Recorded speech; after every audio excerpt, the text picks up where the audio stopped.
একটা কথা তোমাদের ক্লিয়ার করার প্রয়োজন আছে, যেটা আমি এর আগে করি, ঠিক আছে? তো আগে বলে নিই, hello friends, welcome back to my channel. আশা করি সবাই ভালো আছো, আমিও আছি। এবার দেখো, একটা কথা তোমরা হয়তো বলবে যে মহাদি আগে তো বলেননি, এবার বা এখন বলছেন। হ্যাঁ, আমার আসলে কিছু এথিক্স আছে, সেটা হচ্ছে যে যদি না কেউ কিছু বলে, আমি নিজের থেকে কিছু বলতে চাই না, মানে মনে করো ডিসক্লোজ করতে চাই না। অর্থাৎ আমাকে যদি কেউ আমাকে পার্সোনালি কিছু জানায়, তো আমি চাই সেটা ব্লগিংয়ে খুব দরকার না হলে না বলার, ঠিক আছে? মানে সেটা আমার কন্টেন্ট হয় না, আমি এটা বলতে চাইছি। কিন্তু যখন সেটা জরুরি হয়ে পড়ে যে এটাকে জানানো এবার দরকার, তো তখন আমি জিনিসটাকে জানাই, ঠিক আছে? যেমন এই মুহূর্তে তোমরা জিনিসটা অনেকাংশেই জানতে পেরেছো সঞ্জয়ের ভিডিও মারফত, অর্থাৎ তোমাদের দাদা, ওয়াইটির দাদা ভাই। তো তার মারফত তোমরা অলরেডি জেনে গেছো। তো এবার আর আমার বলতে বাধা নেই। আর আরেকটা কারণও আছে যে কথাটা বলার, সেটা হচ্ছে যে এখন হলো সেই সময় যে সময় কথাটা বলা দরকার। আচ্ছা, তোমরা কিছুদিন আগে জানতে পেরেছিলে যে সেবক দাদা, অর্থাৎ টিনার যে লিগাল টিম মেম্বার, মানে নিজের দাদার মতো সেই সুদীপ্ত দা, তোমাদের অবশ্যই আমার দাদা নয়, ভাইয়ের মতো। তো সেই ব্যক্তিটি ওদের বাড়িতে নিমন্ত্রণ করে খাইয়েছিল ওদের পুরো ফ্যামিলিকে। তারপর সেখান থেকে তারা তো খাওয়া দাওয়ার পর সেবক দাদার খাওয়ানোর এটাই কারণ ছিল যে উনি চলে যাবেন কোথাও, অর্থাৎ সবাই জানো, এখন না বলার কিছু নেই, শিলচরে চলে যাবেন ওনার বিজনেসের কাজে, সেই কারণে গেট টুগেদার। তো সেই জায়গায় তো উনি চলে গেছিলেন, ঠিক আছে? তো এখন ইদানিংকালে যে প্রসঙ্গটা আমাদের ওয়াইটিতে চলছে, সেটা হচ্ছে টিনার বলতে গেলে সেই বাইক কাণ্ড, সেই বাইক কাণ্ডের মধ্যে কোথাও এসে ওই দাদার অস্তিত্ব আমরা খুঁজে পাচ্ছি। এটা আমি জানতাম না, এটা আমি জেনেছি সঞ্জয়ের কাছ থেকে, কারণ সঞ্জয় সেবক দাদার খুব কাছের একজন মানুষ, যে মানে সহজে আর কি এই খবরাখবরগুলো পায়। তো সেখান থেকেও জেনেছে। তো জানা কি জেনেছে না, টিনা যার বাইকে করে গেছিল, মানে যার অবয়ব একটা দোকানের শোরুমের কাচের মধ্য দিয়ে আমরা দেখেছিলাম, যেখান দিয়ে কোথাও বোঝা যাচ্ছিল না যে বাইকে টিনা উঠেছিল তার বাইকটা কে চালাচ্ছিল। কিন্তু স্বভাবতই বাইকটার তোমার কি বলে, স্বভাবতই বাইকটার অবয়ব দেখে অনেকেই বলেছিল ওটা বুলেট, এবং বুলেট যেহেতু ফোকলার আছে, অতএব সেই বাইকটাও চালাচ্ছিল ফোকলা।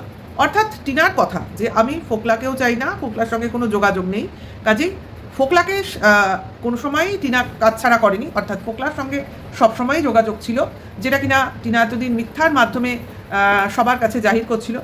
সেই মিথ্যাটা আজকে সবার সামনে প্রকাশিত হয়ে পড়েছে, অর্থাৎ টিনা ফোকলার বাইকে চড়েই ঘুরে বেড়াচ্ছে, অথচ কেউ কোনো ক্যামেরাজ বন্দি করতে পারছে না তাদের, ঠিক আছে? শুধু শোরুমের কাজ মানে কি বলবো, বিভীষণের মতো সমস্ত জানান দিয়ে দিচ্ছে, অর্থাৎ সে তো আর বিট্রে করতে পারে না, সে আসল সত্যটা তুলে আনছে। অথচ মার্কেট, ওয়াইটি, সিআইডি বাহিনী কোথাও কেউ কোনো ছবি তুলে পাঠাতে পারছে না, ঠিক আছে? যেখানে কিনা ফোকলা টিনা একসাথে ঘোষবাড়িতে ঘুরতে গেছে, বাইকে চড়ে সুন্দর ঘুরে বেড়াচ্ছে, আরও কী কী করছে, রেস্টুরেন্টে খাচ্ছে, এই যে সব বিভিন্ন ফুটেজ, এইগুলো আমাদের সামনে আসছে না, মানে কেউ নেই আর কি, ওদের দেখেও আর কি আনদেখা করছে, তার জন্য এই ধরনের প্রুফ পাচ্ছে না। শুধুমাত্র ওই শোরুমের কাজই আমাদের কাছে সমস্ত কিছু ক্লিয়ার করে দিল, যদিও আমরা দেখতে পাইনি সামনে কে আছে, ঠিক আছে? এরমভাবে একটা তো প্রচার চলছিল। তো সেখানে আমাকে অনেকেই কোশ্চেন করেছে, তো আমি স্বভাবতই সেবক দাদার কথা আমার মাথায় আসেনি। আমি মনে করেছি বাইক তো ভাই একা দুনিয়ায় ফোকলারই নেই, ওর বাবারও আছে, তো অনেক সময় ওর বাবাও তো এরকম ধরনের ওকে লিফট দেয়, তো বাবাই হবে হয়তো হয়তো কারণ আমি তো কাউকে জিজ্ঞাসা করিনি, আর কাউকে জিজ্ঞাসা করেও ভিডিও করি না, যেটা করি আমার অনুমান ভিত্তিক করি বা ভিডিও করি। তো সেখান থেকে সঞ্জয় পরিষ্কার করে দিয়েছে যে বাইকটা ছিল সেবক দাদার, অর্থাৎ সুদীপ্ত দা তোমাদের, তো উনি বাইক চালিয়ে ওকে লিফট দিয়েছে, আর বুলেট ওনারও আছে। তো এটা বলার সঙ্গে সঙ্গে লোকে বলতে শুরু করেছে উনি তো এখানে ছিলেন না, উনি তো চলে গেছিলেন শিলচরে, তাহলে উনি কী করে ফিরে এলেন? এক নম্বর। তা এটা হলো কথা যে ওনার বাড়ি এখানে, উনি শিলচরে গেলেও উনি এখানে আসতে পারবেন না বা আসতে পারেন না, এটার কোনো কথা হয় না। উনি যখন ইচ্ছে, যখন সময় পান, তখনই আসতে পারেন, এটা ওনার উইশ। উনি আসবেন কি আসবেন না, এক নম্বর। দ্বিতীয় নম্বর যে কারণটা দেখানো হয়েছে, দুদিন আগে তো শুনেছিলাম যে উনি অসুস্থ, অর্থাৎ আইসিইউতে ভর্তি ছিলেন, তাহলে উনি অসুস্থ শরীরে কী করে চলে এলেন, ঠিক আছে? আচ্ছা, এইখানে বলি, এই যে প্রসঙ্গটা উঠেছিল উনি আইসিইউতে ভর্তি ছিলেন, এটা না সুদীপ্তদা বলেছে, না ওয়াইটির কেউ বলেছে, মানে সুদীপ্তদার কোনো বন্ধুবান্ধব বলেছে।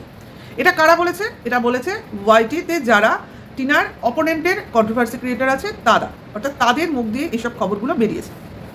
তো এই কথার সত্যতা একটু হলেও ছিল, যেটা কিনা তখন আমি বলতে পারিনি।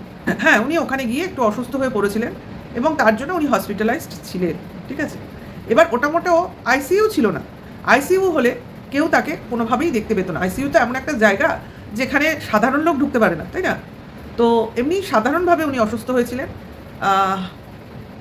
যে কারণেই হোক ওনার একটা অসুস্থতা হয়েছিল, এবং সেটা উনি কাউকেই বলেননি।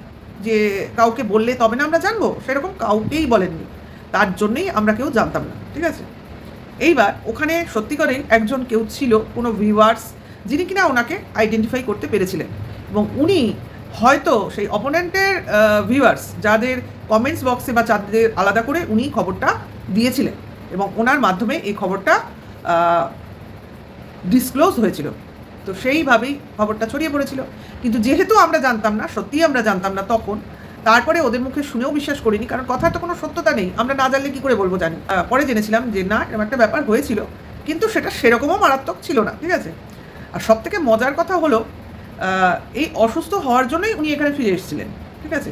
অর্থাৎ উনি যে কাজের জন্য গেছিলেন সেই কাজটা উনি হয়তো সেখানে করতে পারেননি, এখানে বাড়িতে চলে এসে ওনার একটু রেস্টের প্রয়োজন হয়েছিল, এবং সেই কারণেই উনি এখানে ছিলেন, এবং সেই জন্যই ওনার বাইকেই টিনাকে দেখতে পাওয়া গেছিল। এবার এইটাকেই লোকে নানানভাবে মিথ্যা প্রমাণ করার চেষ্টা করছে, না হতে পারে না, হয় না, হবে না, এই কালার ওই কালার, বা বলা হচ্ছে যে ফোকলাকে ঢাকা হচ্ছে। ভাই, আমাদের ফোকলাকেও নিজের প্রাণের লোক নয় যে আমরা ফোকলাকে ঢাকতে অমুক করতে যাব, আমাদের কিছু এসেও যায় না। আর টিনা এখানে ফোকলার সঙ্গে ঘুরলো কি ঘুরলো না সেটাও আমাদের কাছে ম্যাটার করে না, কারণ টিনার এটা ব্যক্তিগত লাইফ বা ব্যক্তিগত ডিসিশন, ও কি করবে না করবে। যতক্ষণ না ও পাবলিকলি কোনো কিছু অ্যানাউন্স করছে ততক্ষণ আমরা এটাকে কখনোই এর সত্যতা সম্বন্ধে ওয়াকিবহাল থাকবো না বা মেনে নেব না, সোজা কথা। আর যেদিনকে কেউ প্রুফ সমেত সমস্ত জিনিসটা বলবে তো সেদিন অবশ্যই মেনে নেব, আর টিনা যেদিন বলবে সেদিন তো হয়েই গেল। তবে সত্যি কথা, একটা ছোট ঘটনাকে কেউ যে এত বড় করে প্লেস করতে পারে তাদের নিজেদের ফায়দার জন্য, বা কারোকে বিপদে ফেলার জন্য, বা কারোর বিজনেসে দুর্নাম ঘটানোর জন্য, এটা অত্যন্ত নিন্দনীয় ব্যাপার। এই চরিত্র জিনিসটা কি এতটাই সস্তা যে যখন তখন আমি যাকে তাকে বলে তার চরিত্র খারাপ করে দিতে পারি? একটা সঠিক প্রুফ দেখাতে হবে তো, যে এই কারণ, যে কারণে মেয়েটার চরিত্রকে আমরা খারাপ বলছি। কারোর বাইকে উঠছে, সঞ্জয় খুব সুন্দর দেখিয়েছে, একটা ডিস্টেন্স মেনটেন করে, তবু তার সঙ্গে একটা নোংরা সম্পর্কে তাকে জড়িয়ে দেওয়ার চেষ্টা করা হচ্ছে, এবং যে ডরাবার চেষ্টা করছে সে কোনো ছোটোখাটো ব্যক্তি নয়, সে তার জায়গায় দাঁড়িয়ে একটা কি বলবো রিনাউন্ড পজিশন হোল্ড করে সে একটা মেয়েকে কলঙ্কিত করার চেষ্টা করছে কোনো একজনের সঙ্গে জড়িয়ে। এটা কি তার চারিত্রিক বৈশিষ্ট্যের মধ্যে পড়ে? সে কি সব প্রুফ হাতে নিয়ে কথা বলছে? তার কাছে যথাযোগ্য প্রুফ আছে? সে যা বলছে সেটা একদম সঠিক? এইভাবে যদি কাউকে ফ্রেম ডিফ্রেম করা হয় তাহলে তো তার কি বলবো ব্যক্তিগত লাইফটা বিপন্ন হয়ে যাবে আমার মনে হয়। দেখো, আজকে সামান্য কিছু প্রসঙ্গ, সামান্য কিছু জিনিস টিনার লাইফে 19 থেকে 20 হলেই লোক ওর ওপরে হামলে পড়ে, ওর চরিত্র নিয়ে টানাহেচড়া করে, ওকে নামাতে 2 মিনিটও ভাবে না। ওর কোনো কিছু বলছে কি বলছে না বড় কথা না, যে কোনো কথা যদি বা না বলে বা অন্য কারোর মুখ দিয়ে শোনা যায় অমনি তাকে মিথ্যাবাদী সাজিয়ে দেওয়া হয়। ও বলেছে টোটোতে বা অটোতে চড়ে গেছে, তো সেটা ও বলেছে, হয়তো ও জানাতে চায়নি যে আমি দাদার বাইকে করে এসেছি, তাহলে লোক আজকে আজে বাজে কথা বলতে পারে, বলতেই পারে। কারণ দুদিন আগেই সেবক দাদার অসুস্থতা নিয়ে টিনাকে যথেষ্ট কথা শুনতে হয়েছে। এই তো উনি অসুস্থ, ওর কোনো ফিলিংস নেই, এই তো দাদা অসুস্থ, তাই নিয়ে টিনা কিছু পোস্ট করছে না। আরে টিনা জানতোই না, ও করবেটা কি? কেউ জানতো না, কারণ সেবক দাদা কাউকে জানাইনি। এই খবর তো অন্য কারো মারফত ডিসক্লোজ হয়েছে। যাই হোক, সেই খবর নিয়েই তারপর খোঁজ খবর করা হয়েছে, তবেই সেই খবর আমাদের কাছে এসছে, এমনভাবে এই খবরটা ছড়িয়েছিল। আর আজকে যদি টিনা দেখাতো বা বলতো এই তো দাদার বাইকে চলে যাচ্ছি, তাহলে কি তাকে ছেড়ে দেওয়া হতো? তাহলেও তাকে ছেড়ে দেওয়া হতো না। তাহলেও তাকে বলা হতো এই তো দুদিন আগে উনি অসুস্থ ছিলেন, কোনো খোঁজ নেয়নি, আজকে ঠিক সুবিধা নিচ্ছে। এমন সুবিধাবাদী মেয়ে। আশা করি বোঝাতে পারছি যে কেন মানুষ কখন কোন অবস্থায় কথাটা চেপে যায় বা চেপে যেতে বাধ্য হয়। ও কি জানতো যে কোনো শোকেসের কাজ ওর সঙ্গে বিট্রে করবে? ও কিন্তু জানতো না। ও যদি চালাকি হতো তাহলে ওটাও কেটে দিত। ও খেয়াল করতো এডিটিংয়ের সময়ও এত ওর মনে ঘোরপ্যাচ নেই যে ওটাকেও কেটে দেবে। ওর যাওয়া আসাটাই বা দেখাবার কি দরকার? ওই দোকান পার্টি বা দেখাবার কি দরকার ছিল না তো। ও দেয়নি, ও কাজে নিয়ে এত ব্যস্ত, বিজনেস নিয়ে এত চিন্তা ভাবনা করছে, বা কিভাবে কার কোন ডিম্যান্ড ও মেটাতে পারবে এটা নিয়ে এত ভাবছে, তার জন্য এরকম ছোটোখাটো ব্যাপারটায় ও ধ্যান দেয়নি। ও শুধু মনে করেছে যে দাদার ব্যাপারটা বলার দরকার নেই, তাহলে লোকে আজ এটা বলবে কাল সেটা বলবে, বলার বা দেখাবার কি আছে? আশা করি আমি বোঝাতে পারছি আমি কি বলতে চাইছি। ভাই আমার পয়েন্ট অফ ভিউ দিয়ে আমি লোককে বোঝাই, এবার লোক বুঝবে কি বুঝবে না সেটা তাদের ব্যাপার। ভাই আমার সাদা মনে কাদা নেই, আমি একটু সোজা পথে চলতে ভালোবাসি, ব্যাকা পথ আমার পছন্দ না। কারণ আমি চাই আমার চিন্তাভাবনা যতটা সোজা টিনার জীবনযাত্রাও ঠিক ততটাই সোজা হোক। অর্থাৎ মানুষ জানো তো বদ সঙ্গে নিজেকে বাজে করে ফেলে, আবার সাধু সঙ্গে নিজেকে ভালো করার চেষ্টা করে।